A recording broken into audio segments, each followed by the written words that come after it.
The Legend of Jigong, Chapter 100. I want you to hold a very, very specific image in your mind right now. Okay, I'm picturing it. So think of the most spectacular, just absurdly high-budget fantasy battle you can possibly conjure up. Right, like epic scale. Exactly. I'm talking about entire forests catching fire, monks literally defying gravity, swords that channel the cosmos, and ancient elemental spells just warping the air itself. The full cinematic experience. Yeah, hold that exact image. But now I want you to imagine taking all of that earth-shattering chaos and forcing it to sit in the waiting room of a rural department of motor vehicles. Oh, man. Right. Just sitting there under fluorescent lights because someone forgot to fill out Form 4B in triplicate. It's the ultimate clash between the cosmic and just the crushingly mundane. It really is. It's total tonal whiplash. Just think about watching a reality-bending wizard deflect a localized apocalypse, right? And his immediate next move is pulling out a coin purse, squinting, and trying to count out exact change for his Uber driver. While the Dark Lord he's fighting trips over his own shoelaces in the background. Exactly. It is high fantasy, administrative drudgery, and sheer physical slapstick comedy, all occupying the exact same breath. Which is so rare. You almost never see authors actually attempt to balance those three forces. Because it's risky, right? Yeah, incredibly risky. Fantasy usually relies on this heavy dose of self-seriousness. If you introduce too much red tape or, too much slapstick, you really risk shattering the illusion of the world. The magic starts to feel a bit cheap. Exactly. But the text we are diving into today uses that mundane bureaucracy to actually make the magic feel way more dangerous. We have magic, we have local government anxiety, we have pettiness, and some genuinely profound philosophy about, well, why human beings are so obsessed with their own egos. But to ground all of this, we really have to look at the center of gravity for this whole narrative, which is the monk, Jigong. He is such a fascinating figure in Chinese folklore. Totally. I mean, he's historically based on a real Southern Song dynasty monk named Daoists, right?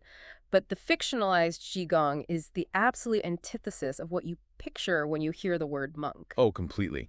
He does not sit silently in a pristine temple meditating. Not even a little bit. He wears filthy, tattered robes. He constantly drinks wine. He eats meat. Which completely flouts traditional Buddhist monastic vows, by the way. Right. He operates as this eccentric, ragged trickster who just happens to possess godlike magical abilities. He is the classic holy fool archetype. The holy fool, I love that. And as we drop into chapter 100, our holy fool has just pulled a massive all-nighter. A very violent all-nighter. Yeah, he spent the evening in Majiahu village, basically wiping out a sprawling syndicate of thieves, just a full-on, single-handed nocturnal raid. And now the dust has settled. The sun is rising, and the adrenaline of this epic magical beatdown is entirely gone. Leaving behind a very, very messy reality. Exactly. The dead bodies are still scattered around the village. The surviving thieves are tied up. The supernatural vigilante had his fun, but now the local government is waking up and realizing, uh-oh,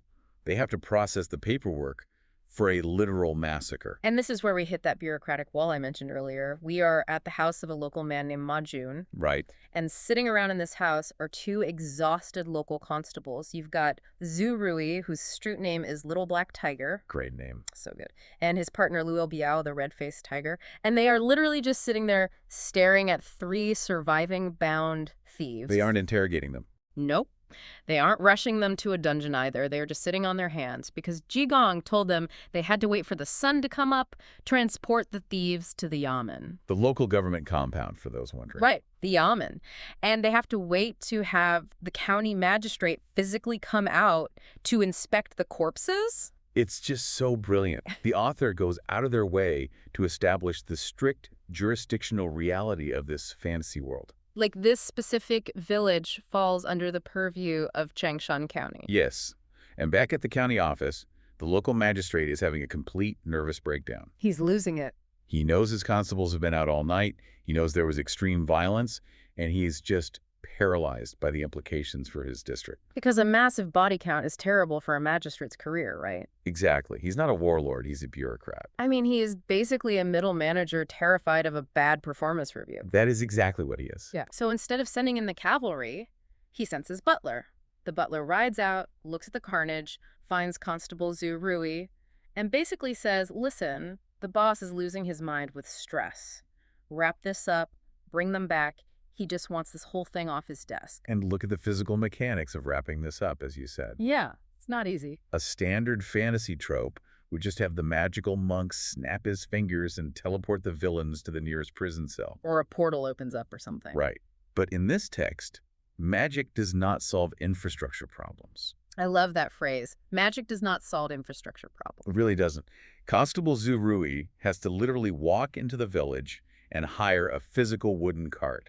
And he has to hire a team of local porters to load the bound thieves onto the cart and physically carry them. They have to negotiate wages, too. Yes. Later in the scene, Jigong actually pays these porters exactly 8 taels of silver for their labor. I'm so glad you brought that up, because we really should pause on that specific number. Let's do it, because 8 taels of silver isn't just like walking around money, is it? We are talking about a significant chunk of change. It is an enormous sum for manual labor. You have to understand the economy during the era this story is set. Right, the bimetallic standard. Exactly.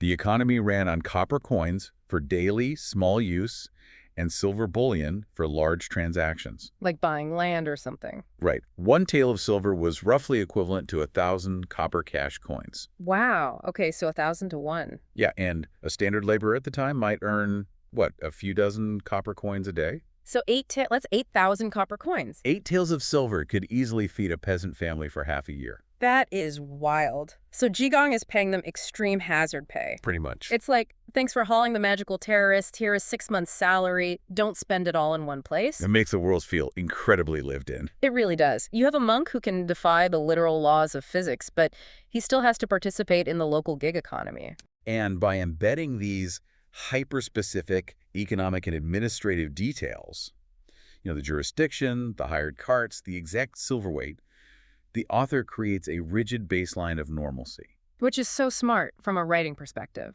The world obeys gravity, it obeys economics, and it obeys red tape. Yes.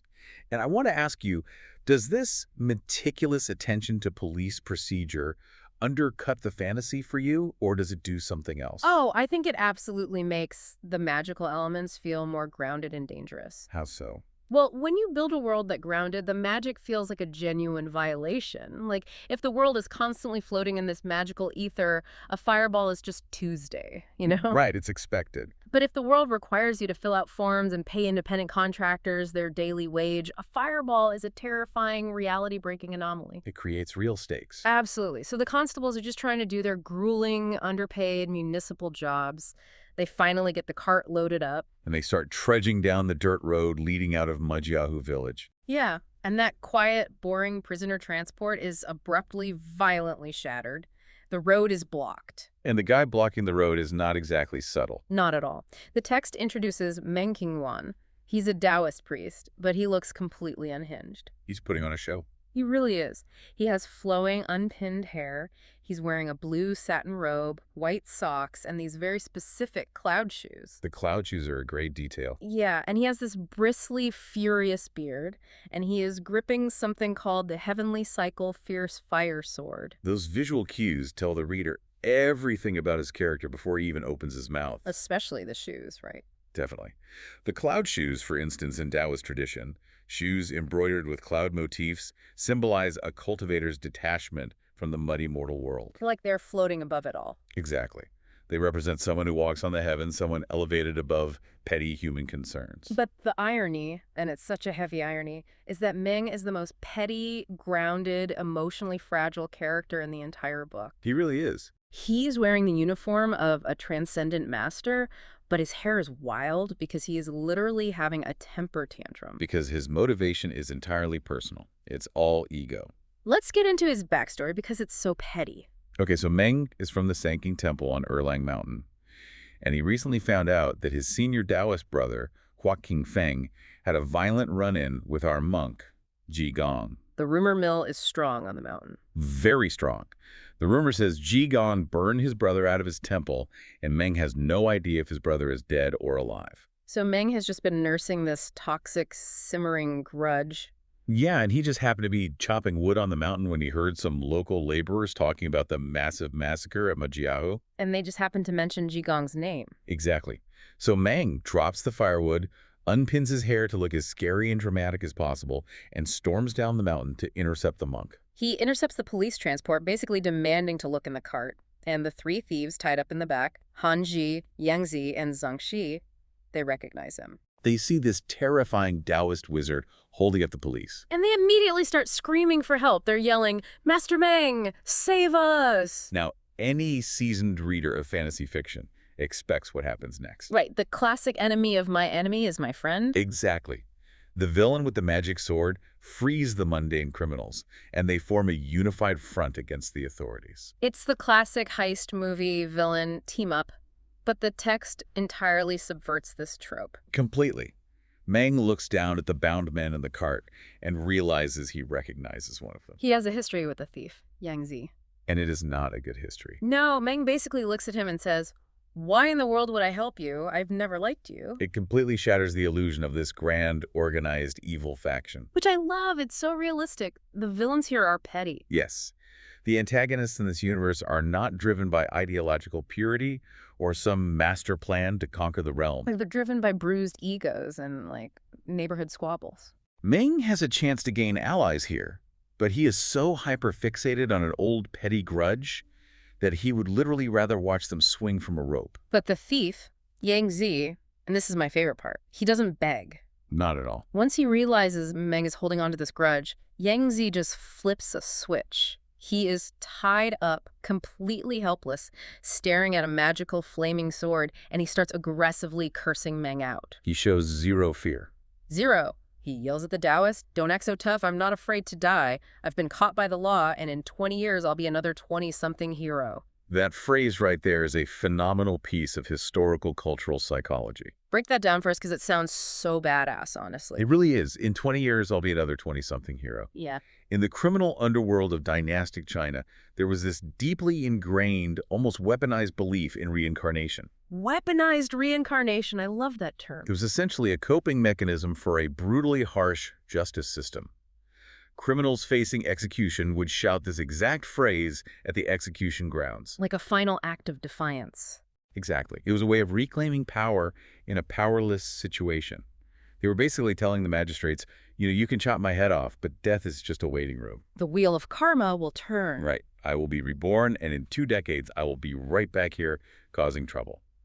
It projects a total, absolute absence of fear. He is basically treating death like a mild inconvenience. And Meng, who is supposed to be this enlightened, emotionally detached Daoist master. He completely loses his mind over a criminal talking trash. He really does. He is so thin-skinned that he draws the Heavenly Cycle Fierce Fire Sword and executes Yang Zi right there in the cart in front of the cops. He murders a bound prisoner simply because he felt disrespected. It's so petty. What does this reveal about Meng's supposedly enlightened Daoist status? Because it feels like a massive contradiction. It exposes the absolute core of Meng's character, or really his lack of character. Yeah. In Taoist inner alchemy, the entire goal is to refine the spirit, to cool the fires of base emotion, and to shed the fragile ego. Right, to become untethered from all that earthly drama. But Meng has achieved none of that. He has acquired the external tools of a master, the sword, the spells, the fancy robes. But internally, he is still a violent, reactive child. He is entirely a slave to his own vanity. Yes. Well, this brutal, petty murder is the match in the powder barrel. The constables are terrified, obviously, but they're still cops. They have a job to do. Exactly. Constable Zurui screams, "You just killed a capital offender," and he orders his men to rush the Daoist. Which forces Meng to finally use his magic. Yeah. But interestingly, he doesn't use the sword. No, he just points his finger and uses a spell called the Ding Shen Fa. The body freezing spell. Right. And the entire squad of lawmen just freezes mid-stride. They are turned into living statues. Only their mouths can move. Yeah, Zurui can still move his mouth, and he starts screaming in a complete panic. And right at that exact second, like he was literally waiting off stage for his cue, Jigong wanders onto the road. The timing is perfectly theatrical. It's like a sitcom entrance. Zurui yells, "Jigong is here!" And Jigong casually replies, "I'm here!" And notice what he does next. Or rather, what he doesn't do. Right, he doesn't do a complex counter-incantation. He doesn't pull out a wand or strike a martial arts pose. No, he just casually points his finger and the freezing spell instantly shatters. The constables just collapse, totally free. The disparity in effort there tells you everything you need to know about the power dynamic. How so? Well, Meng has to exert real willpower, cast a specific spell, and actively freeze them. Jigong casually dismisses the magic with a flick of his wrist. Like swatting a fly? Exactly. He doesn't even view Meng's magic as a threat. He views it as a mild environmental nuisance. And to make it even more insulting, Jigong completely ignores Meng. This is the best part. It's so funny. He has this furious armed wizard glaring at him, breathing heavy, and Jigong turns his back on him to do administrative work. He goes right back to the bureaucracy. He tells the constables, all right, put the dead guy back in the cart, take the surviving thieves to the yamen. And then he turns to the porters and literally counts out the 8 taels of silver to settle his invoice. Right in front of the villain. It is the ultimate display of disrespect. Meng is standing there, just vibrating with rage, ready for this epic, mythic showdown. And Jigong treats him like he is a customer holding up the line at a coffee shop. By prioritizing paying the laborers over acknowledging the villain, Jigong is already attacking Meng's ego before throwing a single punch. He's dismantling him psychologically. Exactly. So once the civilians are safely out of the way, Jigong finally turns to Meng. And Meng demands his name. Right, and when Jigong tells him, Meng is disgusted. He says, I thought you'd have 3 heads and 6 arms. You're just a beggar monk. He expected a monster, not a hobo. Yeah. So they agree to step off the road into a deserted area to fight. And the dialogue here is just amazing. Meng gives his big villain speech. He lists all his grievances, the dead disciples, his burned brother, and gives his ultimate ultimatum. He says, if you kneel down, kowtow to me, and call me Grandmaster 3 times, I'll spare your life. Otherwise, you die without a burial place. Notice the specific phrasing there. He doesn't just want Jigong dead. No, he wants him subjugated. He needs the verbal affirmation. He desperately needs to hear the word Grandmaster to validate his own inflated self-worth. But Jigong just bursts out laughing. He looks at Meng and says, you crazy Daoist, you came to bother me. If you kneel down, kowtow, and call me Grandpa, I still won't spare you. It's playground rules. It really is. He takes the villain's dramatic monologue and just throws it right back in his face, but with this added layer of casual contempt. And Meng's fragile ego just shatters completely. He snaps. He swings the fierce fire sword directly at Jigong's head with lethal intent. And this is where the combat sequence completely breaks the mold. It goes entirely off the rails. When you have a reality-bending monk fighting a wizard with a named magical fire sword, you expect a certain aesthetic, right? You expect clashing energies, martial arts, wire work. Dodging, parrying, sparks flying. But instead, we get a literal cartoon. As the lethal blade comes down, Jigong just dodges, spins around behind Meng, and pinches him. He literally pinches the man trying to murder him. A pinch. Meng spins around furiously, and Jigong pinches him again. The text explicitly describes Jigong running in circles around the supposedly terrifying Daoist, reaching out to pinch his arms, grab his clothes, and scratch him. It's absurd. He is treating a fight to the death like an annoying game of tag, like Bugs Bunny fighting Elmer Fudd. That is the perfect analogy, and it's a profound deconstruction of the martial arts trope. I want to ask you about this, actually. If Jigong has these godlike powers, why bother with the pinching? Is he just trolling the villain, or is this an intentional spiritual lesson about ego? It is absolutely an intentional lesson.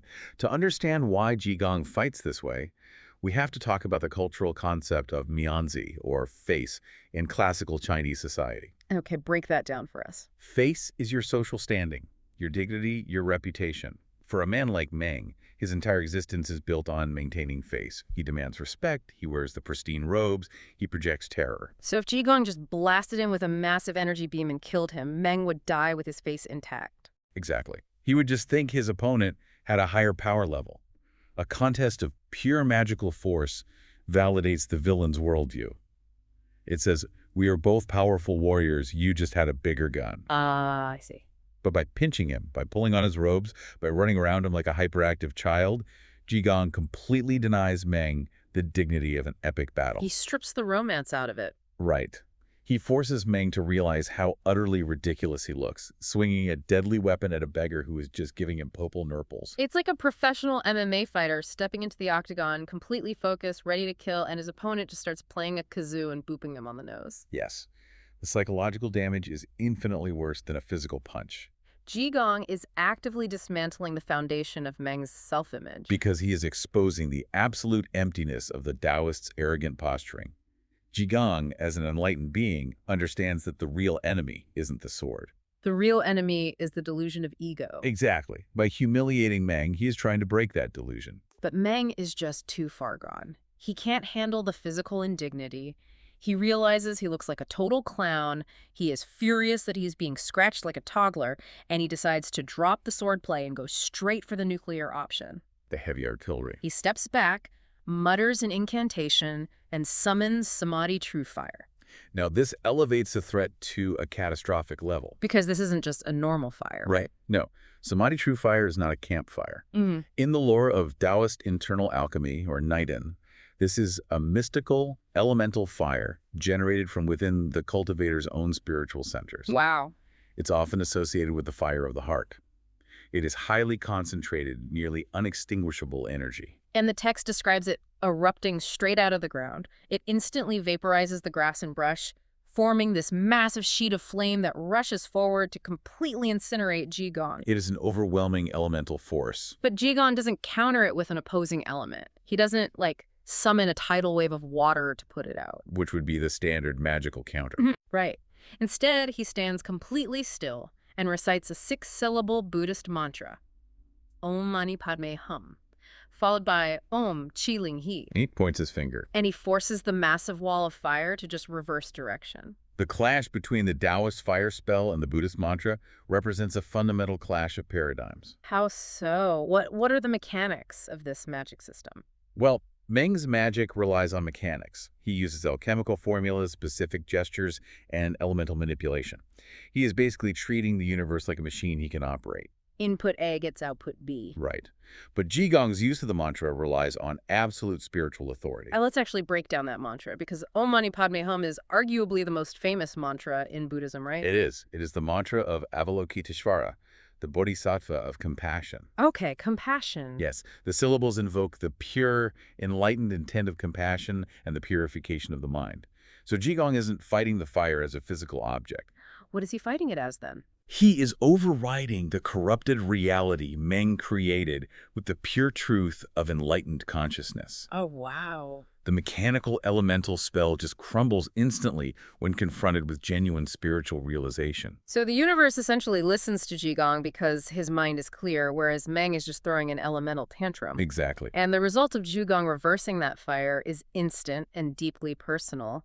The sheet of flame washes backward, entirely engulfing Meng. But it doesn't burn his skin. No, it acts with terrifying precision.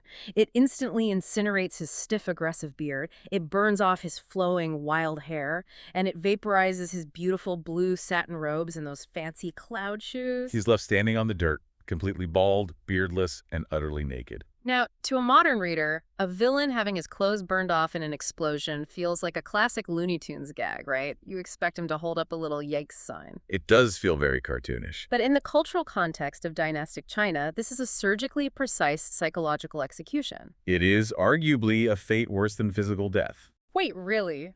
Worse than death? Oh, absolutely. We have to look at the classic of filial piety, which is a foundational text in classical Chinese culture. Okay.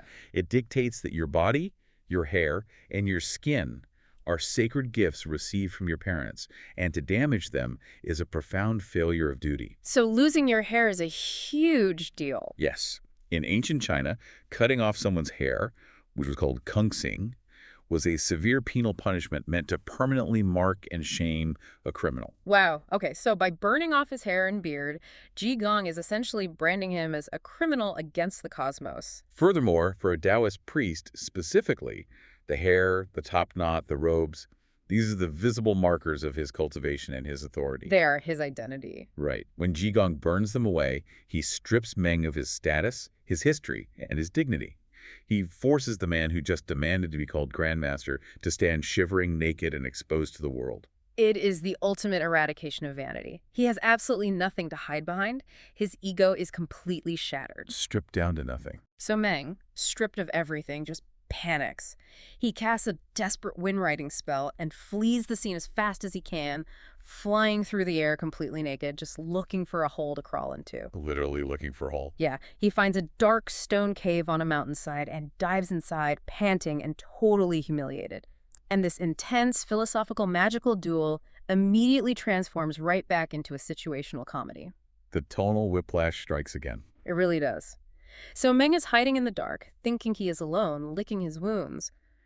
But as his eyes adjust, he realizes there is another person sitting in the cave, Another older man. also completely naked. It's just so funny. It's his senior brother, Hua Qingfeng, the exact brother whose rumored death started Meng on this entire revenge quest in the first place. They are forced to confront each other in the most undignified state imaginable. Yeah, Meng stares at him and stammers, "Senior brother, why do you look like this?" And Hua Qingfeng looks back and says, "I was burned by the monk Jigong. Where did you come from and why do you look like this?" And Meng just sighs heavily and says, "Also burned by Jigong." It is pure comedic gold. Two terrifying, immortal masters of magic sitting bare naked on cold rocks in a cave, swapping stories about how a homeless monk blew their pants off. The absurdity forces them to acknowledge their complete powerlessness. Yeah, they are broken. They cannot defeat Jigong themselves. So, sitting in the dark, they start going through their mental Rolodex of allies, plotting how to escalate the conflict. And this is where the text drops a massive wave of world building right into the middle of the comedy. They start naming the big guns, the four great immortals. Yes, and the geography and naming conventions here are highly specific and rich with cultural resonance. Let's go through the list because it shows how deep this lore goes. Sure. First, they name Li Hanling, the purple cloud myrtle of Wansong Mountain. Wansong meaning the mountain of 10,000 pines, right? Exactly, which symbolizes longevity and ancient roots. Second is Kunlinzi of Tiantai Mountain. And Tiantai is a real place. It is a massively important real-world mountain, the historical birthplace of a major school of Buddhism that heavily influenced Taoism. Okay, so that's two. Who is third? Third is Lushuzen of Bago Mountain, referencing the 8 trigrams of Taoist cosmology. Very cool. And finally, they settle on Lingyuanhua, the plum blossom immortal of Meiwa Mountain. Plum blossoms bloom in the harsh winter, symbolizing resilience. By naming these specific masters and mountains, the author creates a vast, interconnected universe. It shows that Meng and Hua are just small fish in a very deep, ancient pond. It's the classic organizational structure of almost every martial arts or fantasy epic. It's the video game boss ladder. It really is. Like, if you've ever dealt with a massive corporate bureaucracy, you know exactly how this works. You complain to the cashier? The cashier gets yelled at, so they go get the shift supervisor. The supervisor gets overwhelmed, so they call the regional manager. These two naked brothers in a cave are basically plotting to call the regional manager of their sect to come deal with the customer who keeps ruining their day. It creates a structure of infinitely escalating threats.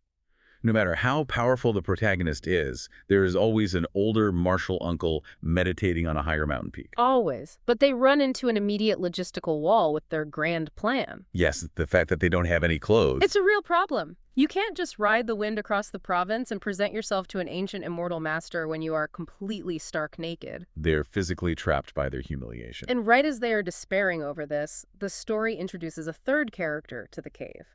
A character who serves as a total foil to everything they represent. Their third junior brother happens to be walking down the mountain path, a Daoist named Shang Qingyan. And from the exact second he is described, he is the anti-Meng.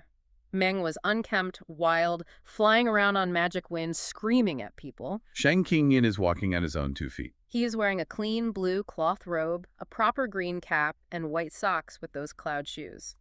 He has a calm face, described as an ancient moon, and a perfectly neat black beard. And most importantly, he is carrying his own modest bundles on a carrying pole. He is doing his own heavy lifting. He is performing physical labor.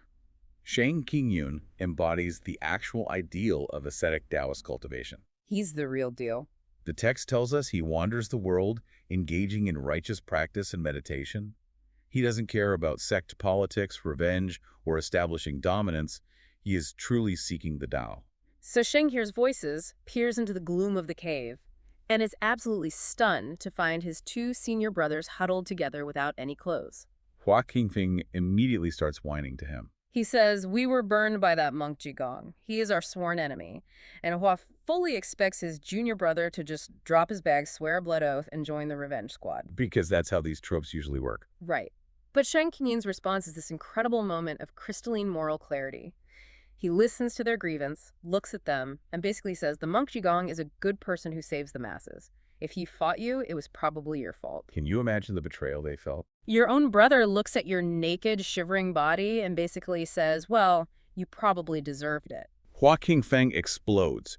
He yells at Shang, demanding to know why he isn't taking their side, accusing him of turning his back on his own sect. But Shang completely refuses to be pulled into their toxic orbit. He recognizes that participating in their cycle of vengeance will only destroy his own cultivation. He says, if you want to find Jigong and fight him, I don't care. If you don't, I don't care. I'm just going to leave you 2 sets of clothes. He opens his bundle, takes out his own spare robes, tosses them on the ground, picks up his carrying pole, and literally walks away. He drops the clothes and just walks out. But as he walks away, he sings a long, echoing song down the mountain path. And this song is the thematic anchor of the entire chapter. It is a brilliant piece of poetry that diagnoses exactly what is wrong with his brothers. We need to spend some time looking at these lyrics because they are a masterclass in philosophical detachment. Let's break it down. He begins by addressing the concept of endurance. He sings, "Enduring humiliation and being gentle is the wonderful prescription." The wonderful prescription. So he's treating them like they're sick. Yes, he is diagnosing their spiritual illness. Their disease is an inflamed ego. The only medicine is to sit with the humiliation, accept it, and let it pass through them without reacting. He then attacks the things they value. He sings, glory is just a midnight dream. Wealth is like September frost. That imagery is so sharp. It really is. You wake up, the dream is gone, the sun comes up, the early autumn frost melts instantly. He is telling them that their titles, their magic swords, their obsession with being called Grandmaster. It is all completely fragile and temporary. It has no actual substance. Right. And then he moves on to the physical danger of being so rigid. In classical philosophy, flexibility is associated with life and stiffness is associated with death. A living branch bends, a dead branch snaps. So Shang sings, the stiff bowstring breaks first, the steel knife gets damaged. If you are always tense, always ready to strike, always projecting an edge, you are the one who is going to shatter. And he grounds this metaphorical warning with a deeply practical observation. He sings, troubles come from gossiping mouths and overly enthusiastic hearts. That line is a surgical strike against Meng. It really is, because Meng's entire downfall started because he overheard some gossiping mouths on the mountain, right? Exactly. And his overly enthusiastic heart drove him to rush down and murder a tied-up prisoner. He went looking for trouble, and he found a monk who burned his life down. The final stanza of the song is a radical proposition for a society built on reputation and face. Shang sings, there is no need to argue right or wrong. Taking a loss is harmless. Taking a loss is harmless. I want to hold on that phrase for a second because I find this fascinating, but I also find it complicated when I look at the actual plot of this chapter. Oh, so? Well, Shang's song sounds beautiful. It is perfect aesthetic detachment. But wait, if everyone just took the loss, what happens to the innocent people? I see what you mean. We just watched Jigong actively intervene. He didn't sit on a mountain and sing a song. He got into a dirty, pinching, scratching fight to protect a group of local cops and stop an uninjured wizard from murdering more people. Right. If Jigong practiced Shang's philosophy of taking a loss, those constables would be dead. So my question to you is, does the text actually endorse pacifism, or is it specifically critiquing the Daoists' toxic obsession with saving face and getting revenge? That tension is the central genius of the text. The author is absolutely not advocating for passive cowardice in the face of evil. Okay, so what's the distinction? The distinction lies entirely in the internal motivation of the actor.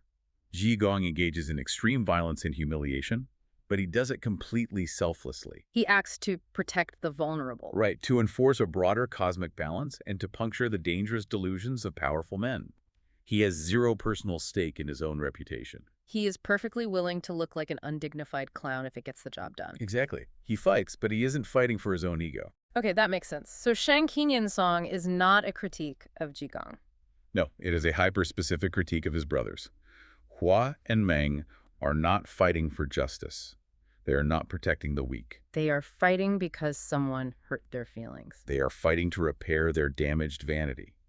Shang is telling them that sacrificing your life Your cultivation and your peace of mind, just to prove you are right in a petty dispute, is a tragic waste. If someone insults you, enduring the loss of face is harmless. Yes, letting that insult consume your soul and drive you to murder is fatal. It is the difference between righteous action and reactive ego that is so profound. So Shang sings this beautiful truth. He hands them the exact psychological key they need to free themselves from their misery. And how do the two immortal masters react to this incredible wisdom? Well, the text notes that they remain obsessed and unawakened. The wisdom bounces right off their thick skulls. They don't have a moment of clarity at all. They don't sit in the cave and meditate on his words. They immediately grab the clean clothes Shang left behind, put them on, cast their wind-riding spells, and rocket off toward Meiwa Mountain to go cry to the Plum Blossom Immortal and demand more revenge. They learned absolutely zero lessons from having their facial hair magically blown off. It is a brilliant, tragicomic ending to the sequence. They were given an off-ramp from their own destruction, and they actively chose to accelerate.